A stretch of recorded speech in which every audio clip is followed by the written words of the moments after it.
নমস্কার বন্ধুরা, আজকে তোমাদের জন্য ছোট্ট একটা বিয়েবাড়ি ব্লগ নিয়ে চলে এসেছি। দেখো, আশা করি তোমাদের ভালো লাগবে। খুবই ছোট্ট, বেশিক্ষণ টেনে তোমরা ভিডিওটা দেখো না, বেশিক্ষণ ভিডিওটা চলবেও না। আর এসেই দেখছি দেখো কনে বউ রেডি, আর আমরাও রেডি হয়ে গিয়ে কনে বউয়ের হাতে গিফট দিয়ে দিয়েছি। খুব সুন্দর লাগছে যার বিয়ে তাকে সাজাতে। তো গিফট দেওয়া তো হয়ে গেল, তো গিফট দেওয়া হয়ে গেছে। চলো তোমাদের এবারে আমি একটু ডেকোরেশনটাও দেখাবো। জানো, খুব সুন্দর ডেকোরেশন করা হয়েছে। মানে যার বিয়ে হচ্ছে সে যেখানে বসেছে তার চত্বরটা প্লাস সেলফি মানে যে এখন তো সেলফি জোন তো থাকছেই। আর এই দেখো ছাদনাতলা কত সুন্দরভাবে সব কিছু কালার কম্বিনেশন বলো, ফুলের যে জিনিসগুলো সব কিছু খুব সুন্দর ছিল। এবং সাথে তো কনে বউ অসাধারণ লাগছিল। যাই হোক, কনে বউ আমি বলছি, কিন্তু এটা হচ্ছে আমাদের গ্রামেরই মেয়ে, তো মেয়েই বলতে পারো। কিন্তু যেহেতু আজকে বউ সেজেছে সেহেতু তাকে বারবার কনে বউই বলতে ইচ্ছা করছে। তো চলো এরপর তোমাদের বাইরের ডেকোরেশনটাও একটু দেখিয়ে দিই।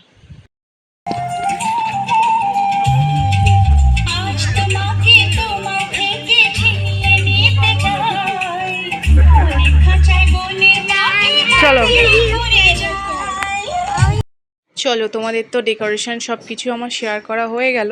এবার একটু স্টার্টারগুলো কিছু খেয়ে আসি। স্টার্টারে তো অনেক কিছু করেছে, আর ওই যে দেখছো দূরে দূরে হয়েছে। চলো স্টার্টারে কি কি আছে তোমাদের দেখাই। এই দেখো আমরা চলে এসেছি। স্টার্টারে আছে ফিশ বল, আছে নর্মাল ভেজ পকোড়া রয়েছে, ফুচকা তো একদম মাস্ট, ফুচকা রয়েছে, আর কফি রয়েছে সাথে। আর একটা জিনিস ভুলে গেছি, দেখো পাশে লস্যিটাও রয়েছে, যে যেটা অপশান। তো আমি তো 1 প্লেট ফিশ বল খেয়েছিলাম, আর মেয়ে ভেজ পকোড়া নিয়েছিল, মেয়ের কাছ থেকে একটু ট্রাই করেছিলাম, আর 2টো ফুচকা। স্টার্টার খেতে খেতেই জানতে পারলাম বর আসছে। এই যে বাজি পুড়ছে, বাজনা বাজছে, তখনই বুঝে গেলাম বর আসছে। তো ছুটে চলে এলাম বর দেখতে। বিয়েবাড়িতে এটাই একটা ইন্টারেস্ট, মেয়ের বিয়ে হলে সবাই ওয়েট করে থাকে বর দেখবো। আর এই দেখো, বরকে তো আগেই দর্শন করা হয়ে গেছে ছবিতে, কিন্তু এবার আমরা লাইভ দেখব, আর তোমাদের জন্য রইল লাইভ বর।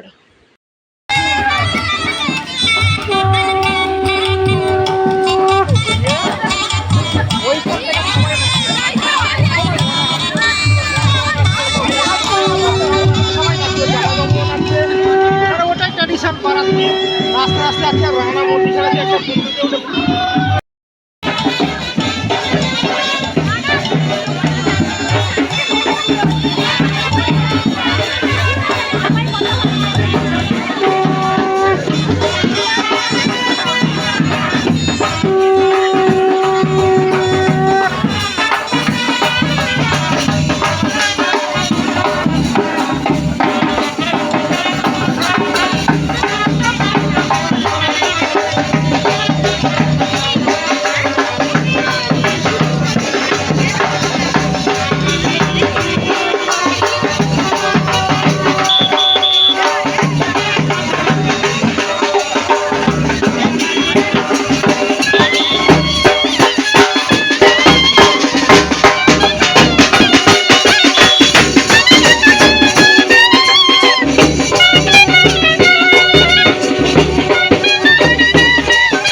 যাই হোক, বরমশাই এসে দাঁড়িয়ে গেছে গাড়িতে।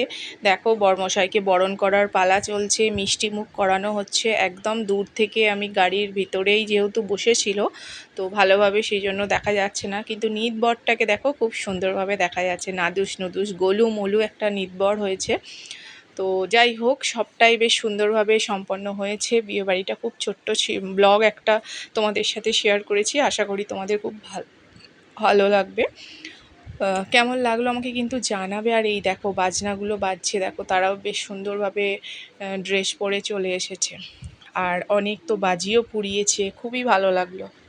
তো বরের সাথে তো পরেও দেখা হবে। আর এদিকে আমরা দেখলাম ওদিক প্যান্ডেলে ডিনার শুরু হয়ে গেছে, তো আমরা তাড়াতাড়ি আবার চলে যাচ্ছি, ডিনারটা সেরে আসি।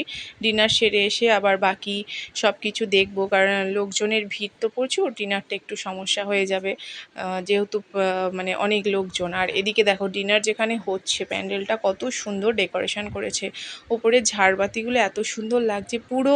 সব থেকে আমার এই কালার কম্বিনেশনটা খুব পছন্দ হয়েছে, ওপরে নিচেই যা কিছু লাইটিং দেওয়ার পর কম্বিনেশনগুলো এত সুন্দর ফুটে উঠেছে কি বলবো। দেখো, মোটামুটি সবাই খেতে বসে পড়েছে, খুব একটা দেরি হয়নি। আমিও প্রথম দিকেই আমরা ডিনারটা সেরে নিয়েছি। এই দেখো, আমার মেয়ে, আমার বড় মেয়ে, আমার ছোট মেয়ে, আমার উল্টো দিকে আমার হাজব্যান্ড আছে, সবাই আমরা একসাথেই বসেছি। আর ছোট মেয়ের জন্য একটা এক্সট্রা চেয়ার নেওয়া হয়েছে, কারণ ও চেয়ারে বসেই খাবে। তো চলো এবার দেখাই খাবারে কি কি আছে। দেখো, প্লেটটাই এত চকচক করছে, এর মধ্যে খাবার পড়লে মনে হচ্ছে যেন প্লেটটা নষ্ট হয়ে যাবে। তো যাই হোক, এরপর প্লেটের ওপর একটা কলা পাতা দেওয়া হলো, যেটা খুবই সুন্দর দেখতে লাগছে। তারপর প্রথমে তো স্টার্টার এসেছে, দেখো কাটলেট এসছে, সাথে সস এবং স্যালাড। তো বেশি কিছু দেখাবো না, কারণ আমাকে খেতেও হবে। তোমরা মেনু কার্ডে সব কিছু দেখে নাও। আর ভিডিওটাও প্রায় শেষই, আর কিছু শেয়ার করছি না, অনেক কিছু তোমাদের সাথে শেয়ার করে দিয়েছি। কেমন লাগলো আমায় জানাবে। আমি প্রথমে একটা বিয়েবাড়ি ব্লগ শেয়ার করলাম, জানি না কেমন হয়েছে। চলো দেখা হচ্ছে।